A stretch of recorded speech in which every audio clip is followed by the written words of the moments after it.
Hello and welcome to the Digital Orthodontist Live. We have a very special episode today. I'm your host, Dr. Kyle Fagel, and I'm joined by CEO and President of Align Technology, Joe Hogan. We're coming to you here from the lovely Align Technology Global Headquarters in Tempe, Arizona, which is just outside of Phoenix. It is beautiful. You can kind of see that behind us. We're going to spend the next hour together covering the good and the misunderstood of Joe's time at Invisalign. And I'm also going to be asking some doctor-submitted questions that came through my Facebook group. My sincere hope today is that hearing directly from the source will allow us as orthodontists to form a more accurate opinion and understanding about Align, its products, and its services. As a disclaimer, because we love disclaimers on this show, this podcast has not been sponsored by Align. They were kind enough to let us use their studio space, which is great. It's getting a little toasty under these lights, but thank you for making sure that we didn't have to ship all these lights, to check all these lights. I think Alan's checked bag fees were pretty high, but it was lower than it would have been otherwise, so thank you. Thank you to Madeline, who's over there in the corner, for putting makeup on me because I have very pale skin. Thank you, Madeline. To be clear, I did write these interview questions. I approached Joe's team to do this, and he was kind enough to say yes. And I'm here today as an independent orthodontist who wanted to have a conversation.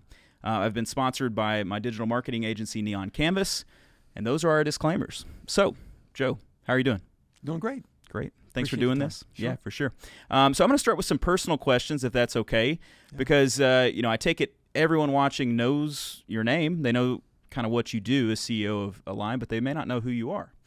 So I read that you were born in Pittsburgh.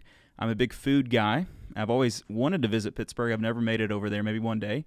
But Pittsburgh's known for having some kind of like, extension of the Midwest, some really like high-calorie special foods, some unique foods. Whenever you get back to Pittsburgh, are there any foods or restaurants you just have to try? Yeah, I grew up in a mill town, New Brighton, Beaver Falls area, about 20 miles west of Pittsburgh. And so it's very ethnic.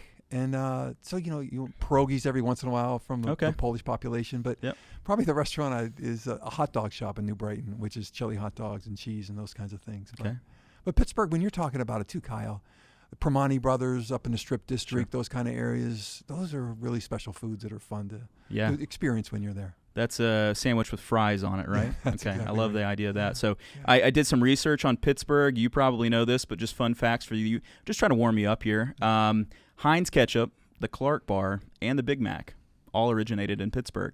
Apparently that's true. So I also read that you played college basketball, which is awesome. I'm a huge sports fan. Love basketball, love football. What school did you go to, and what position did you play? I played for a Division III school, Geneva College, out of Beaver Falls, Pennsylvania. Yeah. So I was recruited there out of school, and I played shooting guard. Nice. And so as a shooting guard, you're number two guard, so you bring the ball up the court sometimes, you pass, you shoot. But I'll tell you, Kyle, I would have given my left arm for a 3-point line and a 30-second clock, right?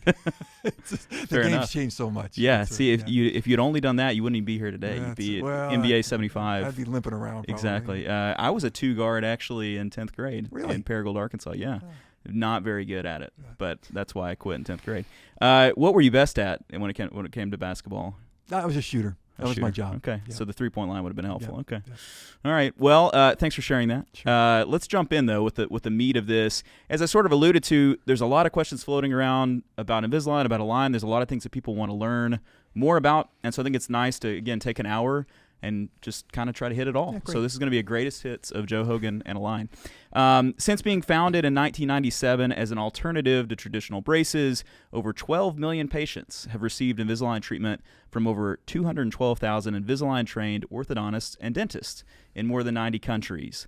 First, that's incredible. That's a very good intro. What would you say, though, are the key ways that Invisalign has helped to change and improve the practice of orthodontics?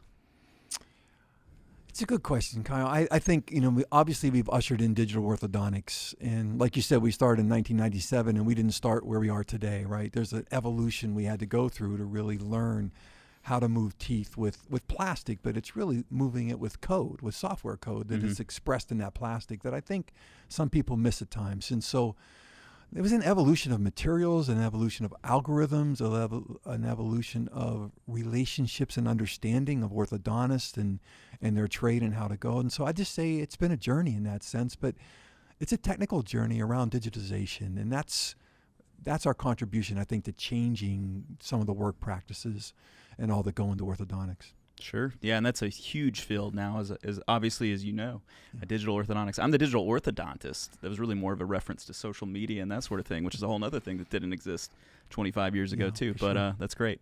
So you became president and CEO of Align Technology in June of 2015, which seems like a long time ago, but it's really only 6-7 years, I guess. That's right.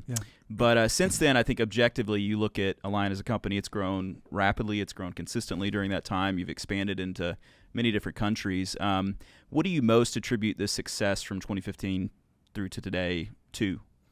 Oh, first of all, I inherited a great team and a really good platform with iTero being here. And then also, at that point in time, we were doing probably 65% of the clinical cases out there. And then the technology in place to be able to do Invisalign first, for palate expansion, to do mandibular advancement, it took that. So I'd say inheriting a great company, good technology track and understanding, and a good skeleton in the sense of the internationalization of the business. And so, it's not often as a CEO you come in from the outside to a company that's been, well managed, and Tom Prescott left a great company. So that was a good start. I had a good platform to work from, and not like a lot of things to repair in order to move the company forward. That's great. That makes sense. That's great. What about your proudest moment as CEO at Align?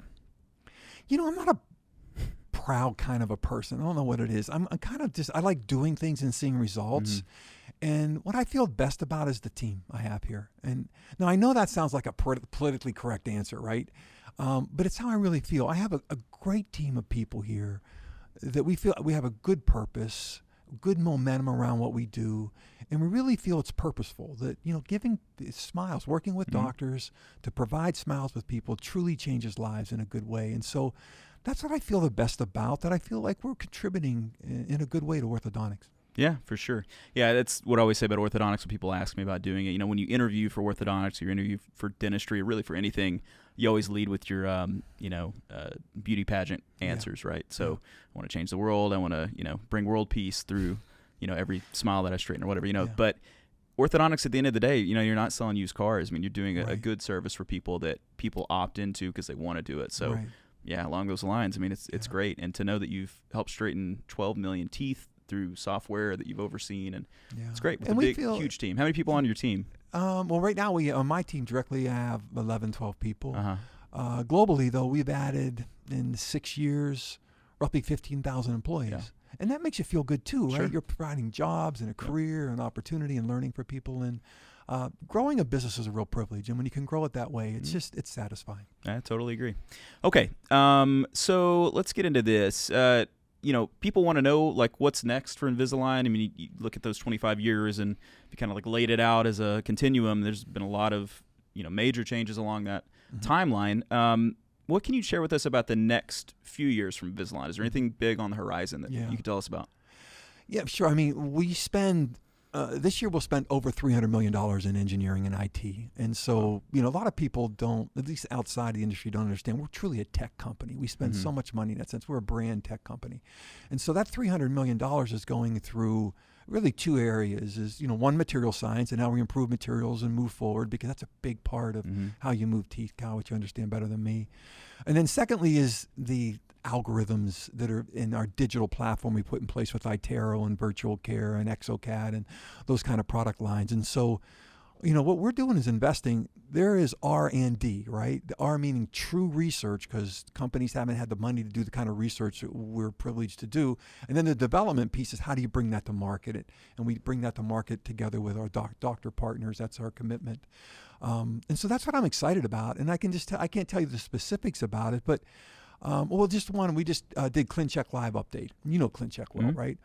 The idea that you can scan a patient, we can basically kick that back to you without touching a technician in about 5 minutes. And then through 3D controls, you can make any adjustments you want to and send it right to manufacturing. Is a breakthrough, right? Yeah, and I think it sounds like, well, why didn't you do that 20 years ago? It just takes that long to understand what needs to be done and to have the systems lined out to then enable you to do that. So it's those kind of things we're excited about, because it's productivity for the doctors. Sure. I think it keeps you from doing ClinChecks over the weekend. I think it helps patients to see their smile almost up front in real time. Yeah, sure. I think it's an exciting vision. Well, something like that can change literally the whole workflow of how you do things. And so you could theoretically, scan after the consultation and have it sent off right then. I love the idea of not kicking cans down the road from an efficiency standpoint. Yeah. And that's great. That's great to hear. So I'm a Mac user, so I was just glad that a few years ago I was able to do ClinChecks on my computer. We had to get it to the cloud, and once we got it to the cloud, I couldn't, because I use a Mac myself. That was the biggest moment for me personally. But I had parallels and was trying to make it work like that. So thank you to whoever did that. I love Macs. So I've got some specific questions that'll maybe come out of left field, but I think it's related to sort of future plans. Yeah. You may or may not be able to speak to this, but I've got a group and some doctors ask questions. So Dr. Darren Forcier, he asked a question, and I have to say that my clinical assistants all asked to co-sign to this, is when are you coming out with pre-filled attachment templates? Yeah, that's a good question. I think that's obviously a very labor-intensive part of your practice and with your technicians too. We know that, and I'm lazy. Well, I think we're all lazy. Yeah, okay. We're all lazy, and we like that. To me, that's a workflow issue. Is who does the work? Do we do that and send it to you, or do you do that? Whatever. Ideally, what you want to do is you want to change that whole process together and get it down to 5 minutes. You'll see us within the next year launch a process that actually does that. Great. That your technicians will love. It'll be much more exact on where you can put those attachments and to why. Again, I don't want to just reveal the technology because it's done, but we want to address that issue, but not by moving labor around. We just want to revolutionize how that's done in a better way, and you'll see that soon. Well, we will all be excited about that, and I will accept the flirtation to an answer over no answer at all. So I like that. That's good. So something coming this year. You've heard it here first, or maybe you heard it before. I don't know, but it's the first I've heard. So let's get into this. This is, there's a couple questions that seem to come up most often, topics that seem to come up most often. And obviously when you're talking about orthodontics in today's market, there are a ton, I won't say a ton, there are a lot, let's say, of different orthodontic models. And many of these have cropped up over the last 5 to 10 years. Sure. Direct-to-consumer or DTC aligners are naturally a huge topic of conversation with orthodontists these days. Over the last 6 months, a lot of that calculus has changed. Some companies getting out of DTC, some of them not maybe performing so well. So some changes there. But why has Align, during all this, chosen a doctor-focused approach? Well, our history has been with doctors, and I think so. We have the most history in digital orthodontics than any other company, and we know what works and what doesn't work. And what we feel is orthodontics is a serious science. You're moving teeth through bone. And only in the hands of a good orthodontist or a good trained practitioner can you actually get what's really the worth of the product line and guarantee as much as possible the clinical acceptance of that product from a patient standpoint. And so we just feel like you work through doctors. That's the best expression we can get through the products that we make. And we don't want to change that. On the other side of the business equation, when you see, the DTC companies that are going on out there, many are retreating, trying to go back and work through the doctors, which, again, I look at that and I just say it's a verification that our model works. Right. The great thing about, or the tough things for these companies to work through doctors is you have to have technology, not just a marketing program. And that technology takes time, it takes money. And so we feel like that's our territory. And it takes, I think, good sales reps, good technicians. There's a lot of support mechanisms that have to go through that. So I feel really good about that decision. We've kept that decision all over the world, and there's no plans to change that because that's the foundation of what we believe in. Sure. I think that'd be like the one thing that people want to hear more than anything. And I think kind of along those lines, what are your future plans with DTC and the DTC space? And then how do you plan to support doctors moving forward? Yeah.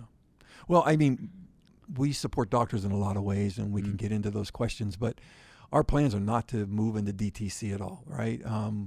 I kind of sit back and watch what's happening, but, I'm kind of a student of business too. You can look at home mattresses, you can look at Dollar Shave Club, you can look at, Allbirds shoes. These DTC models aren't making money.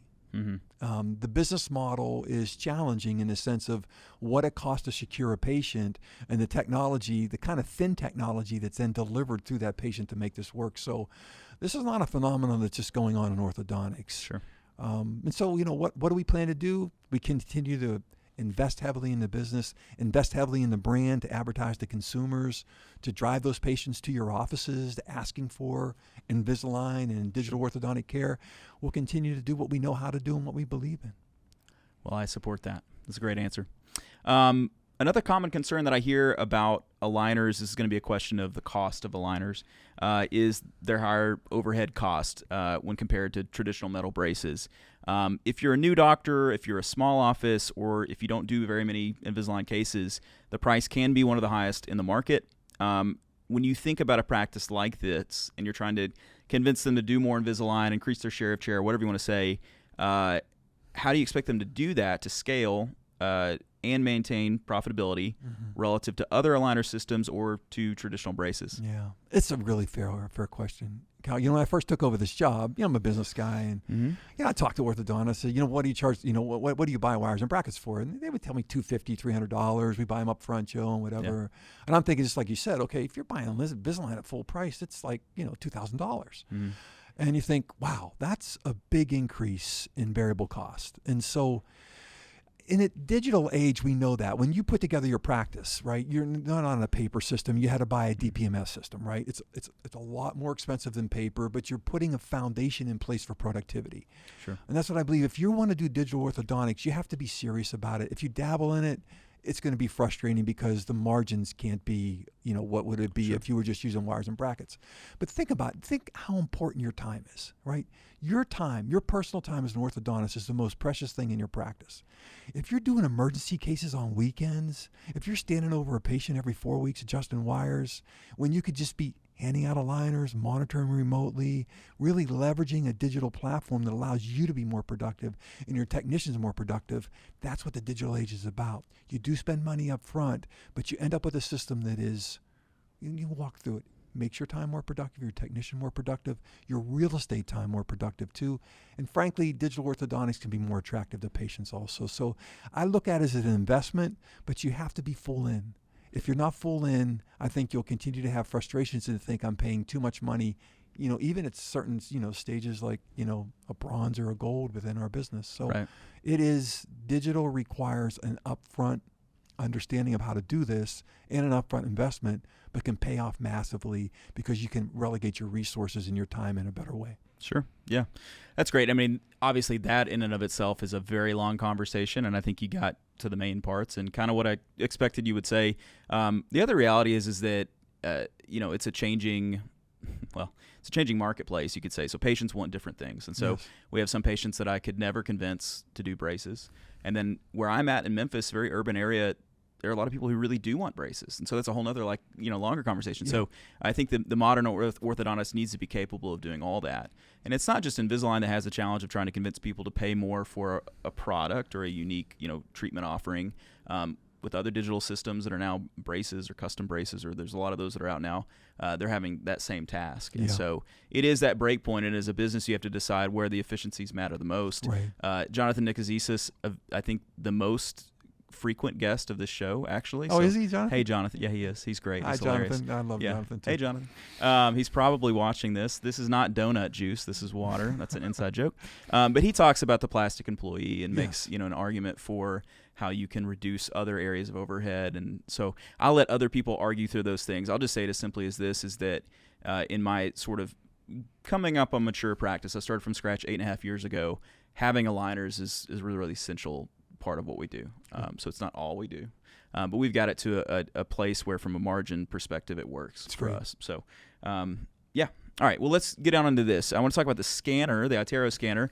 I'm proud to say I think it was the first person in the state of Tennessee to have what would it even been called, like the iTero Flex? Oh, the original, the Flex. Not the original one, because I'm a young guy, but so like the Flex. Yeah, the Flex, I guess it was called. Yeah. I think I'm saying that right. I may be saying that wrong, and if I am, I apologize. How do you like it? Oh, it's great. It's good. Yeah, but I remember like taking a photo with it. I was so excited about it. It's my first scanner. So we use those in our practice. They work great for us. Team loves them. I like how simple they are to send, and it's all that I want. But of course, not every orthodontist uses scanners the same way. I know people that are hobbyists. They have printers in their basement, and like they think of scanners and 3D technology a lot different than I do. Mm-hmm. Okay, so while orthodontists, they can take what they scan on an iTero, they can export it as an STL file, and they can send that wherever they want. Your current automated workflow is limited to sending files directly to Align, of course, and then to dental laboratories. And so we use it for our expanders and things like that. Do you have any plans in the future to expand the capabilities of your automated scan workflow to other clear aligner providers? It's a long question. Yeah. So. No, but it's a good question because we get that all the time. When you know this because you have a scanner, Kyle, this is an STL We have 3 file. scanners, but yes. Yeah, it's like a DICOM file, okay, with a CBCT. Sure. You can export it anywhere you want to export it. So if you want to export an iTero file to SureSmile, you can do that if you want to. What we do is we feel like we pack a lot of productivity inside that iTero for you to order to do Invisalign cases, and you'll see that more and more. And so we feel it's to your advantage to, use our system to do that. But we're not, that's an open system. We're not forcing anyone to do that. If they want to send that on to, Envista, they want to send that on to, Sirona or someone, welcome to do that. You can do that. That's been, our position on the business. And I don't think it violates the idea of an open system.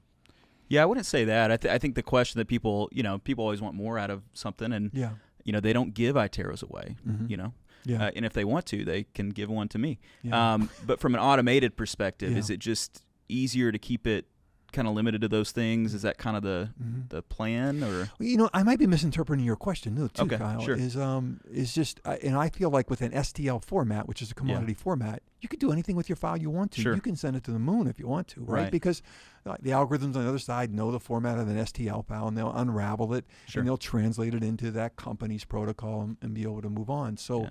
As far as us taking like a 3-shape scan, if that's what you mean, like no, scan or something. Yeah, let me clarify. What I mean is like when you scan, as you finish the scan, you can click where you want it to go. Yeah. And so there's an automated system for obviously submitting it for Invisalign, and then you can actually send it to like the dental lab that I use. You can send it to them. Yeah, sure. But you couldn't send it to a company that makes clear aligners like automated. What you'd have to do is, go online and drag the STL file and then upload it. Yeah. That was kind of the question I've had people asking. And that's something we're not against. It's just how do we prioritize that in the sense of the development we have today. But that we have worked specifically with some companies. Sure.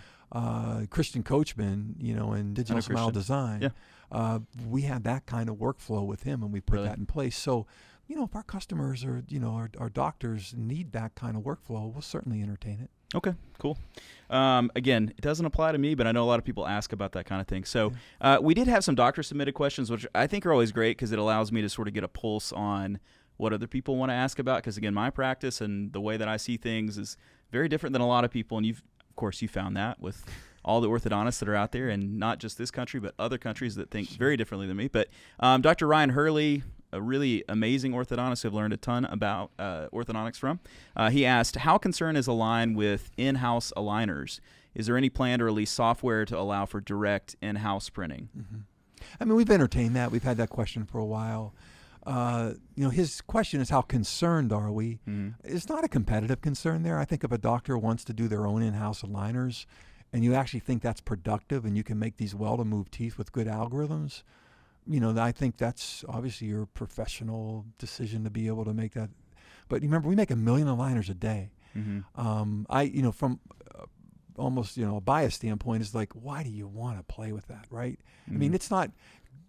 Printing sounds fun, but when it clogs up, when you have to clean it, when your technician doesn't show up, all those things. And I turn around and I think, Cal, if you want a retainer from us today, we can get that to you in 2 days. Yeah. 2 days.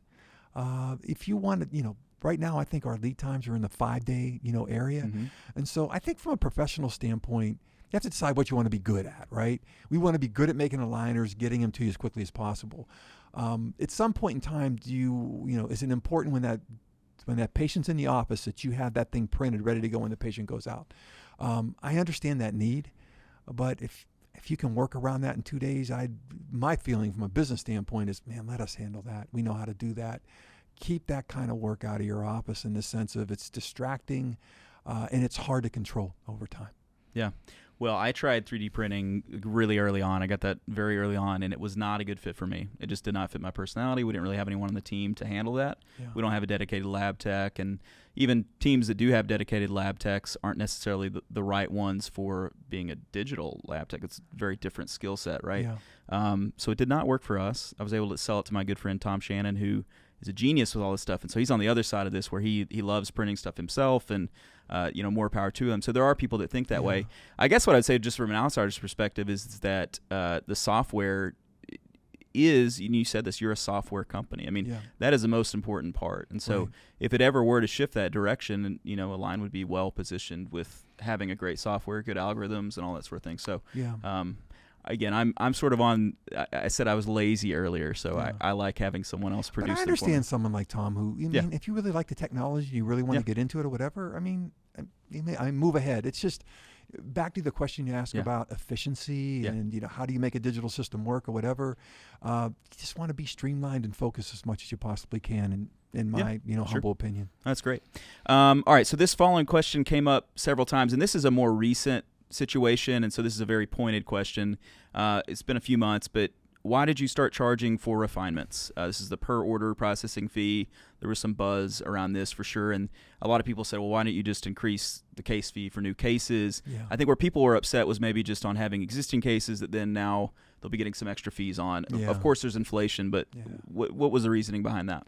Well, first of all, it's a fair and good question, okay? And so, I mean, obviously, we all know that inflation's hitting everyone, right? And so it does come down to a decision. You have to cover your cost, and you have to move on price in one way or another. And in the end, it's my decision is exactly how to go about this. What I thought, and maybe I was in error, but what I thought was, well, why not just raise price where you're really having issues, which is your shipping costs? And I thought, okay, customers or doctors will understand that more because rather than a wholesale price increase of 4 or 5%, like some of our competitors have done out there, that's kind of indiscriminate. I thought the one that you discriminate on, that specific cost would be more appreciated. So in the United States, we said $10 when we ship something. And I thought, $10, I know that's, accumulated a practice that does a lot of digital is a lot of money, but I just thought it was more fair than saying, okay, I'm going to increase my price 4 to 5%. Look, in these situations, Cal, you never know if you're wrong or right. But I thought we did what was most fair in this situation because we hit the cost and we transferred that value over to our customer base, and it wasn't just a broad-based price increase that looked like it was just a response to an opportunity to increase price. Sure. Does that make sense?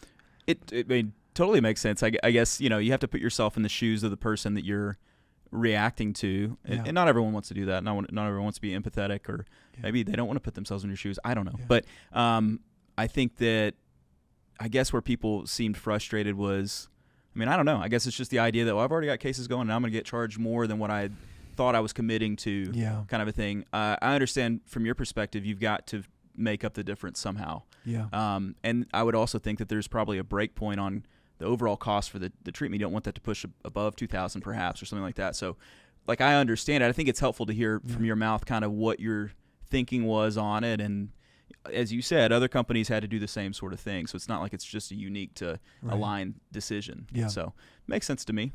And it's not like we're going to change the decision right now or anything. So I can't.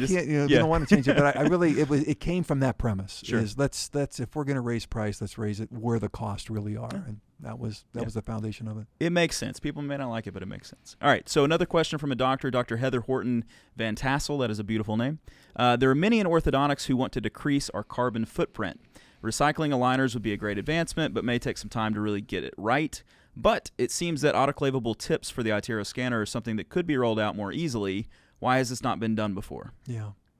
Well, let's just talk. We all worry about carbon footprint. We worry about within the business and whatever. Take the last question first. Is when you look at the tips that we have on iTero scanners, obviously that's a plastic, and we fuse that together with glass. And it becomes, based on being a medical device, it is medical waste. You can't throw that into a normal recycle chain. I grew up in the plastics industry. I know this thing well, right? Mm-hmm. So there we are, from a legislative standpoint, our hands are tied in the sense of what you do with that waste. And you think about just the COVID crisis and how much plastic waste has been created through that can't be recycled. It ends up in dump yard. Sure. So now an autoclavable sleeve in the future, that's a possibility. But based on our current design and the current legislation, that's what we offer and that's what we have. In the future, we'll have that kind of a consideration. On aligners themselves, again, it's medical waste, but we do have recycling programs out there that we're trialing around the world in doctors' offices to accumulate those. But you can't ever put those back in someone's mouth. You can't use those. So I've tried, Joe. It doesn't fit always. You know. That's right. Unless they have children, then maybe there's some genetics that you could follow. Yes, some genetic crossover there. Go ahead. Sorry. Yeah. No, but so you end up reclaiming these. You grind them up. You put them in some kind of aggregate of concrete or something like that. Sure. That gives them another life rather than a dump yard. But being medical waste, it's one you have to be concerned with. Sure. And how it's used. Okay. Well, that's the sort of question that's some people are going to be really interested in that. Some probably haven't even thought about it. Couldn't care less. What I'll add to that too is what we do a lot that you don't see is how much money we save internally through being more efficient in the use of plastics and the way we laser cut, right? And the way we actually have that web design when you do vacuum form over top of that, that mold that we make through 3D printing. You could save a significant amount of volume. And since you save it in a specific area too, it's easier to be able to move that away because it's in a centralized location when you have that waste too when it's produced. So I think we do address it. It's just as soon as it goes out and it's used as a medical device, your hands become tied in the sense of where it can be used and how you retrieve it. Sure. Well, it sounds like y'all are working on some creative solutions, so that's great. You just alluded to it, but maybe people know this. I didn't know this, but your background is in plastics. I want you to actually just real quick tell me what your background is in plastics. Yeah. Well, actually, when I graduated from school, my first job out of college in 1980, I was with a steel company called Babcock & Wilcox in Pittsburgh, and I studied metallurgy. Okay. And I had to study metallurgy because I was in the steel business and whatever. And then in 1985, I moved to become a salesman at a place called GE Plastics. General Electric had a plastics division, was engineering thermoplastics. And so I had to study thermoplastics then. And the great thing about that, Kyle, is the properties of steel and the way you measure tensile strength and notched izod and elongation of breaking tensile strength are the same properties that you measure when you're doing plastics, right? It just is at a different energy threshold, but it's still a raw material. So it was funny, one of the things when I first came in, and Srini Kaza, who runs the really scopy R&D work that we do with material science, I said, so what are the liners made out of? And he said, Joe, no one ever asked me that. I said, well, what is it? Polycarbonate? Is it polyethylene terephthalate? What is it? And so it's been fun for me and the team here to be able to communicate because I know enough about plastics to be dangerous, and how they work and how they don't work. So that's been a fun part of this job and one that's fairly motivating too because I can understand the science and help to fund things that we are excited about. That's cool. I just have to say I didn't know that you had a background in the two most important materials to orthodontics. I do, yeah. Steel and plastic. That's news. So a lot of new aligner systems along this kind of concept of plastic, and thanks for sharing that with us. They're coming out, and of course, if you're launching on the market, you got to find your kind of your marketing. Sure. You got to find your niche or whatever it is you're going to market. Your unique selling proposition. Sorry. A lot of these systems are coming out, and they're more focused on perhaps their plastics or how they have a new and a different plastic, or they have a clearer plastic, or they have this kind of plastic, or they've got options for plastics. When we come back to Invisalign and we talk about 25 years, the plastic has not changed in several years. I don't know how many that's been, but the system is still pretty reliant on attachments, and then we only have the one option of plastic. So to kind of those questions, why is that the case? Well, let's pull attachments out for a second because I think the rotated tooth, extrude, intrude, or whatever, it's going to be hard to ever get away from attachments completely. I'd say we challenge ourselves sometimes, or we specifying too many attachments. We can come back to that. Remember, we got the Smart Track, and Smart Track is a tri-layer material. It's two materials, right? Really a basic polyurethane, and then a copolyester. Polyester is like a soda can, right? But a copolyester is basically a modified polyester in some way. And so when we came together with Smart Track, we looked at literally, thousands of materials. Remember in polymer science too, when you start with plastics, you say, okay, all these plastics are out there. And then you say, I need it clear. And all of a sudden, Cal, it goes like this. Okay, it's like 10% of the plastics are clear. Now, once you have them clear, you say, now they got to be able to be a lot. From a toxicity standpoint, you got to not having it right. Now it gets like this, and so your choice of plastics becomes somewhat limited. Since we were first in the market and we did a huge amount of material science, we ended up with SmartTrack with 2 polyurethane layers, copolyester in the middle. You can see our competition realizing that plastic really matters, because what you're doing, I could bore you all day, Cal, it's really cool, is in material science and plastics. You get amorphous materials, which are known to be very ductile, which we want impact strength, you want a certain amount of just Hall modulus, versus crystalline materials that give you good chemical resistance, but in good tensile strength. And you kind of want those both in a liner. Sure. So the only way to get them is you have to co-extrude them or laminate them in order to put them together. We feel we've found the 2 materials that work the best. Now our competitors, as they get into this market, they're understanding that too. We have certain patents that prevent them from just, and so what you're seeing out there are derivatives of SmartTrack around what we do. I'll stop there. Does that make sense? Yeah. I mean, I think, I know, let's say doctors that are using in-house aligners, like I've talked to some of them that will use 3 or 4 or 5 different plastics. Like, to me, that almost feels like when you're using 10 wires. We had doctors who taught us, God bless them, in residency, that you'd go through 10 different wires in a case, and it was like, this is not efficient. And so most of us have, 2 to 4 wires is kind of the average, usually more like 3 to 5. And so you could think of plastics similarly. And so there are some companies that will offer like a more rigid or more flexible. And then there's some that, like you sort of got at, you could have it look clearer, but it's going to lose some of the other properties. Right. And so it's just a curiosity of, Kelly, let me tell you, this is what's different between metal and plastic. So there's an issue with plastics called hygroscopic. And the hygroscopic piece is when you immerse plastics in water, some of them absorb that water, it plasticizes the molecule, and a 300,000 modulus becomes a 20,000 modulus in 5 hours, right? So what I worry about when I hear with orthodontists sometimes, they say, I like that plastic because it's, it feels rigid, it's going to really help with the closing. And I'm thinking, that's rigid now. You put that thing in someone's mouth, and it's actually has a lower modulus than SmartTrack after about 3 or 4 hours. So you can't take what you understand in metallurgy and necessarily apply that with plastics. You have to overlay it with how hygroscopic is this material and what tensile strength do I really end up with. And the other part of it too is deformation. And so hygroscopic materials will deform at times too. So when you pull them out of your mouth, if the liner deforms when it goes back in, it's not going to have the kind of, the algorithms aren't going to work the way that was programmed. So we feel we haven't offered another kind of plastic because we feel SmartTrack services both those extremely well. That our competitors are offering 2 or 3 sometimes, we kind of understand that too. Yeah, sure. That's great. It's good. Okay. Good answer. If it works and if it's not broke, don't fix it. Yeah, I hear you. All right. So a little bit about marketing. I'm a marketing guy, at least on part-time basis. But Invisalign obviously generates a ton of awareness for doctor-directed orthodontics. I mean, you made Invisalign a household name, so kudos to you for that. You have a myriad of marketing initiatives, commercials, sponsorships, online ads, and so on and so forth. I'm a big NFL fan. I watch NFL every Sunday. I watch Who's your team? Red Zone. It's an interesting question, who's my team? I'm really, and this will sound cringe to a lot of people, I grew up in Arkansas, as I told you. Who do you cheer for if you grow up in Arkansas? Razorbacks. In the NFL. Yeah, in the NFL. Well, in the NFL? You were right with your answer. You cheer for the Razorbacks. You cheer for college. You don't really have an NFL team. So at the time when I was a kid, the Cowboys were a state over. They were great. You had Aikman and Smith and all that, Neon Deion and all that good stuff. Yeah. They were great, and they were winning, so it was easy to cheer for them. I love Deion Sanders. He's great. Go ahead. He is awesome. We could talk about Deion Sanders for about 20 minutes.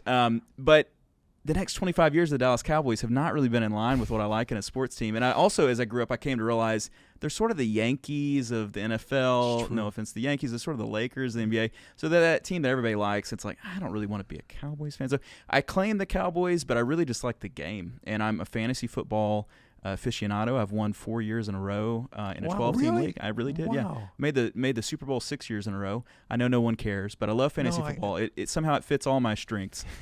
So I really love cheering for players, and so there's a lot of players that I really like. But anyway, sorry for that very long and drawn out answer about the NFL. But as I'm watching the NFL and I see Invisalign come up all the time, and obviously you do a good job on your social media channels talking about those initiatives and things too. So great to have the Invisalign brand everywhere because it makes people more aware of the services that I provide. One part of your marketing strategy is the concierge program. Yeah. Okay, so this is a program, if you're not familiar, where digital leads are directed into the offices of doctors who use Invisalign. There's some complaints about that, which I'll take a little step aside and say, I'm sure it's frustrating when people complain about something that you're trying to do to help them. I get that. So let's just get that out of the way. Yep. But some doctors do complain that concierge patients, maybe they don't show up as often, or maybe they don't convert at the same rate as their traditional pool of patients. Right. Or maybe they complain, well, I never get any concierge patients. Or there's different complaints that come up about the program. Yeah. I want to think that there's something maybe that we're missing about it, and I want to think that there's a way that we can both mutually benefit from the concierge program. So what are some ways maybe that we can capitalize on that program? Let me start from like a step back from a conceptual view, right? We'll spend probably $150 million this year in the United States, okay, driving patients to doctors' offices. And so DocLock and how DocLock works, right? If you see an advertisement on TV, I'm interested in Invisalign, you query on it, you might do a smile view, and you might say, okay, I'm in Arkansas, and so, who would use Invisalign? Yeah. Obviously, you're going to be on top if you're using a lot of Invisalign. So we feel that provides a good service to our doctors and obviously provides a good service to us. We moved into concierge, 5 years ago or so, because we wanted to be more specific in the sense of, holding customers' hands and moving them to practices that really wanted them. There's something to remember, too. In your question, too, I'm listening very closely, is normal patients, let's just say for, 75%, 80% of your teen patients in orthodontics in the United States, those teens come pre-minted, right? Their parents have been saving for them. They know they're going to have. They've already talked to people around. Kyle's the right orthodontist to go to. He did a great job, right? They walk in pre-qualified. Our patients in general are going to be more adultish or on the upper end of that teen phase. They're interested. They're not necessarily sold yet. There's something really important. Is you get those people in your office within 48 hours, because there's a tail on this that just drops off completely. It's almost like an emotional sell. They're interested. They have that time and window. They feel they have the money to get it done. If you tell them to come in a week later, you have a good chance you're not going to close that. Sure. Right? Yeah. But I also feel, Cal, let's just speak, is like just what you started with is, goodness, we're ushering $5,000 to $8,000 through your door. Okay. Yeah. If you lose a few, you still get some. Sure.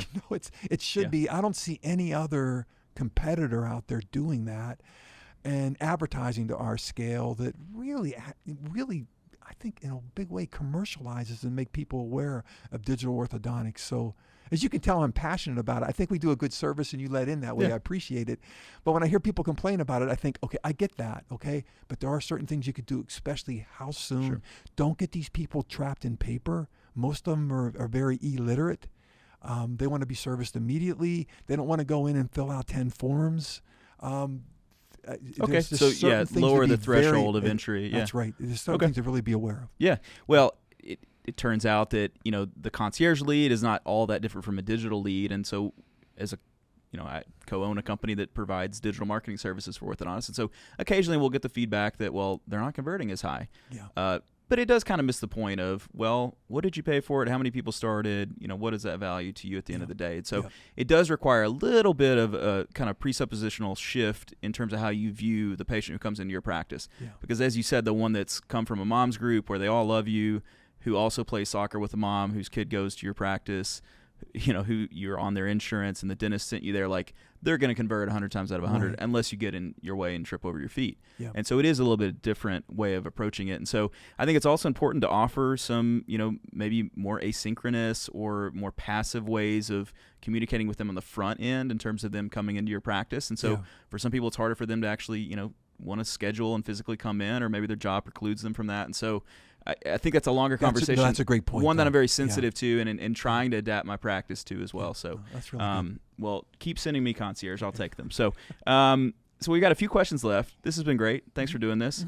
It's beautiful back here. I don't know if you can tell out there, but it is lovely. There's a man-made lake that they put here in Tempe. It's fantastic. It's hard to believe there's water in Arizona, but I was going to say, I was like, this is here? And he was like, well, it's man-made. It's like, oh, well, that makes sense. But thank God they man-made it. So, all right. So one other point of concern, or maybe the most traditional concern, I guess you could say, with Invisalign is that you have two customer channels. You've got orthodontists and you've got general dentists.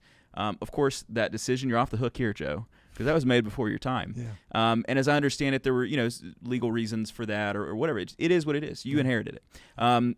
But considering that you have dentists and you have orthodontists, how have you segmented that business between those two groups? And how do you manage to support both groups and keep both groups happy? Yeah, we actually have, in most places in the world, we've segmented our sales force between, general dentistry and with orthodontics. And what I've found is in the products that we develop for general dentists, in most cases, they don't want to be orthodontists. Mm-hmm. They have, someone might just want their teeth straightened. They're more simple cases. They don't want to rotate molars. They don't want to do the expansion. Mm-hmm. You don't see them doing Invisalign first, mandibular advancement, those kind of things. And so I look at a peaceful coexistence between the two. I think we all realize that digital orthodontics can allow more people to have their teeth straightened than has been straightened before, and so general dentistry is going to pick that up. But in general, I just see the overall growth of orthodontics going up in general, where everybody benefits from it. And I know it sounds like, well, Joe, that's convenient for you to say, but I do think these are the golden years of orthodontics. And the orthodontists and I don't know how you handle it, Kyle, but a lot of the orthodontists that I've known over the years that have good Invisalign practices have really good relationships with local GPs that do Invisalign but won't do certain cases and have a good referral base in what's going on. So I see this isn't the destruction of the orthodontic industry. I think it's the enhancement of it. But I think learning to work with GPs in the area and who does what, I think is very helpful. Sure. I mean, I came in again at a time where this was already the reality, so it was not a shift for me. So I just kind of accepted it, So I don't want for more cases, you could say, but I know in some areas, it's probably a different situation. It happens to be in my area there aren't just a ton of general dentists that are doing a lot of orthodontics.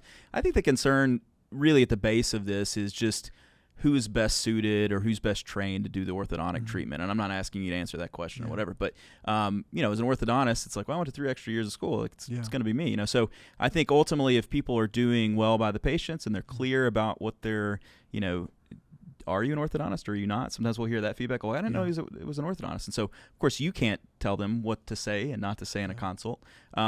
And I guess I would say I don't really hear that complaint as much as I once did. And maybe it's just because the paradigm has shifted. I look back 7 years ago. I'll be here 7 years in June, and I don't hear the complaint as much anymore either, which is good. We do feel like even with normal restorative procedures, we're going to shave a lot of enamel off the adjacent teeth that start to move in to take over the space. It's just separating the teeth with aligners to save the enamel and then straighten later on. So I think. But who's better to straighten teeth? Orthodontists are. You've been trained to do that in that sense. But, can simple cases be done by general dentists? Sure, they can. Sure. And I think that's what that division is. Right? You'd have to look through the data to decide, but that seems to be my understanding. I mean, I get plenty of cases where the dentist said, I don't think I can do Invisalign, but, see if Dr. Kyle can. Yeah. And so that's great. And I think that's really no different. I think the unique thing for orthodontists is that we existed in a time where, unlike endodontics, oral surgery, other things where there is that kind of referral pattern of, hey, this is too hard for me, I'm going to send this over to you. Yeah. We just got it all. Yeah. And so we had a sweet deal for a while. But you could also say that, well, aligners and digital orthodontics has increased the market. And so in that way, everyone's up. Right. So the water has risen for everybody. So it's an interesting conversation because as an endodontist, I talk to endodontists. I feel bad for them because they get cases where the dentist has started the root canal and then they send it over, and it's just like, that must be terrible. No, we don't ever get that in orthodontics. I mean, very rarely do we get a case that's been started and we have to take it over. So, just to finish that out too, I like when the JCO puts out like the history of what's going on from an orthodontic standpoint, right? What cases, how many cases you're doing a year, what's the revenue base. You can see that orthodontics has been expanding all along, right? Yeah. And so I think the future of orthodontics is very bright. Yeah, I agree. I love orthodontics. So let's do a little bit on education. Thanks for the JCO shout out too. I know those guys will be happy. Education is obviously a huge part really of any industry, but specific to orthodontics. It's important to the future of orthodontics. I'm a proud graduate of the University of Tennessee there in Memphis, and I did 4 Invisalign cases in residency. And don't get me wrong, I was thrilled to do 4. Yeah. Thrilled to do 4. However, from an educational perspective, aligner therapy was definitely underrepresented. We had no actual course, and we were kind of like learning it together. And God bless all the doctors and professors that helped me with that. I felt, again, at the time, this was just, 10 years ago, I felt good, privileged, to have what I had. I know it's better now. I know that most programs have added aligner-specific focus for the programs. But what role can Align play in partnering with orthodontic programs to improve this education around aligner therapy, but also access to aligner cases? Yeah, that's a great question, Cal. So that's something good to report on that, okay? Yeah.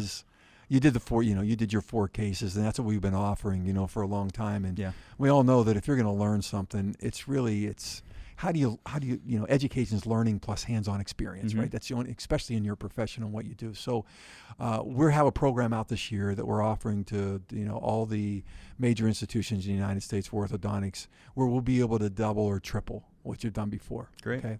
And then we also have the AIF, which it's Jonathan Nicothesis, right? And Maz doing that together. We're going to. There's 50% of the residents right now that have signed up for those courses to really learn, that we sponsor and do too. So I think we've made a major breakthrough this year to be able to address your question. And I'm really happy you asked it, because I've been thrilled about that, because one of my most frustrating calls, I ran GE Healthcare for years, right? So MRI, CTs, and it's always technology. And when you have new technology, you'd run to the universities like Stanford or Yale, and you'd say, okay, I have this new MRI, 3T, and we love it. Let's take it in.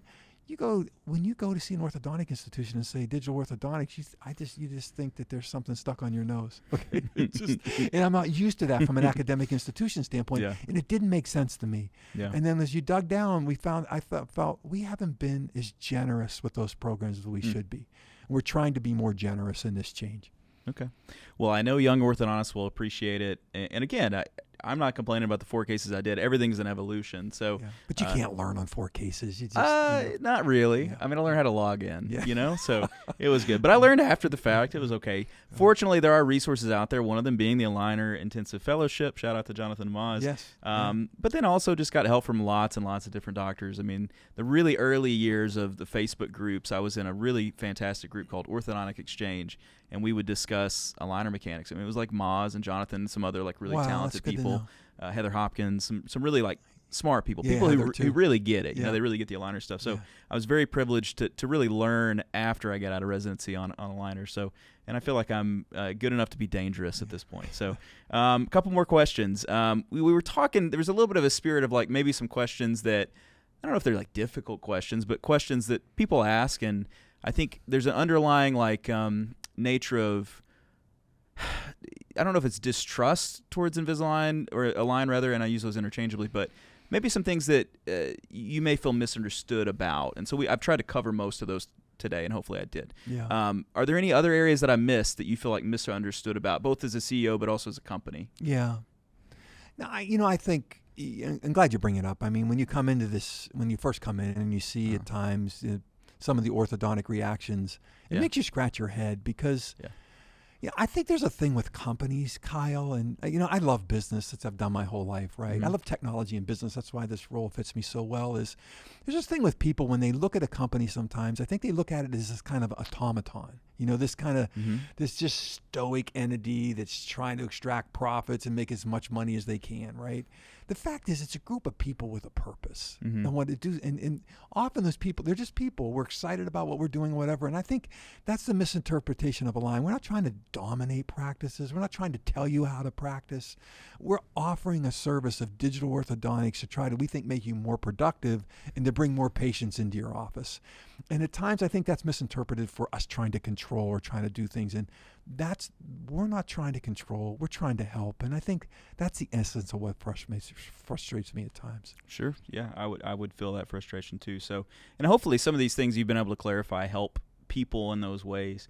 So I got one final question. Yeah. Again, I hope everyone's enjoyed this. I've enjoyed it. It's been great. Yeah, me too. Hang out and talk. So now that there are, so the game has changed a little bit. The paradigm has shifted. There are several other clear aligner options that are on the market today, including in-house aligners, which we touched on just a little bit. Sure. Considering all this, why should orthodontists still choose Invisalign? Yeah. I think, first of all, I think we're the best option in the sense of we've been around for 25 years. We should be better than anybody else, or shame on us, right? How do you spend $300 million a year and not lead in that sense? So I'd be almost embarrassed. Sure. But secondly, let's break this up on two planes is why I use this. One, I'd say clinical efficacy and confidence in finishing. If we've done 12 million cases, we rake those cases with AI constantly to figure out what we can do. That's why you see G7, G8, soon G9, right? These are changing movements, changing things. You learn over time what works and what doesn't work. What causes posterior open bite? How do you change that system? That's what we came out recently. So clinical efficacy, and secondly is confidence in closing that case the way you want to close it. The other side of it is just basic productivity. When we talked about 5-minute clin check, we call it live update, right? Yeah. It's just putting processes in your hand to make you and your staff more productive, because let's face it, again, your time is incredibly expensive and your technicians' time are incredibly expensive. The more people and patients you can exercise that over, the better. We think we have the most productive system out there too. Well, sure. Well, it's the system that I use, and again, this has not been sponsored by Align, but it is what I use, and I am grateful, of course, for all that you've invested into our profession. Of course, I'm grateful for you doing this interview as well, and I hope it's been helpful to other people. Thanks for being so forthright, being so honest, being so open, not holding back on these questions and these answers. I say this in my notes, which I have notes, if you're wondering. My wife, Anna, she cuts these out and puts them on these little cards, which is very sweet. She sounds like a good one. Thank you. She's the best, yeah. But as a CEO, it should be said, of a company as large as Align, you didn't have to do this. And so I appreciate you for doing this. I know you're flying out to Chicago after this, and so I really appreciate you. Maybe flown in this morning, flown out tonight. I have no idea what you're up to. So, but I appreciate you for doing it. And I hope that it helps, orthodontists understand you better, understand Align better, and be able to make, conclusions about your company and whether they work with your company or not on the facts, as opposed to maybe something they've heard. I appreciate that. Something they've perceived. So I do want to give some kudos to Neon Canvas. I'm sitting here now because they sponsored me. That I do co-own the company, so disclaimer alert. You can learn more about us. We work in 43 states in Canada, and we help grow the practices of orthodontists. And so we can deliver you more new patients, and you can go visit us at neoncanvas.com to learn more. If you'd like to learn more about Invisalign, well, I'd recommend reaching out to your local Invisalign rep. I'm sure they'd be glad to talk to you. You can also attend their biennial, I don't use that word very often, but that is the correct word, Invisalign Ortho Summit, November 18th through 20th in Las Vegas. It's always an excellent meeting. I love the Invisalign Summit, and it's a great chance to learn more about the cutting edge of Invisalign clear aligners. My band, Relapse, will also be there, so you should come. Did you know that? You may not have known that. I didn't know you were on Relapse. I'm in Relapse. Yeah, I know some of your other musicians on that, I play the drums, so you'll have to see. I may wear a wig for you. I don't know. We'll see. It's actually a Phoenix band. Was Gin Blossoms? Aren't they out of Phoenix? Yes. Okay, we're going to you're like, yes. I know they had those 3 big songs back in 1994, but we may do a Gin Blossom song just for you. I also want to thank everyone who listens to this on Apple Podcasts. Of course, there's people watching this as it debuts live, but also many, many months afterwards, and so they're enjoying it there. I would love it if you'd subscribe, give us a 5-star review. That would be great. We're at a 4.9. I'd love to get up to a 5. I probably just assured with I just got some 1-star reviews asking for 5-star review. But what can you do? So while you're at it, if you're not a member of my Facebook group, The Digital Orthodontist, there are 5,500 plus orthodontic industry people in there that would love for you to join. Lastly, we're only a few weeks, relatively from the AAO 2022. We're finally back with a big AAO meeting in Miami. It's another Relapse plug. We're doing a party.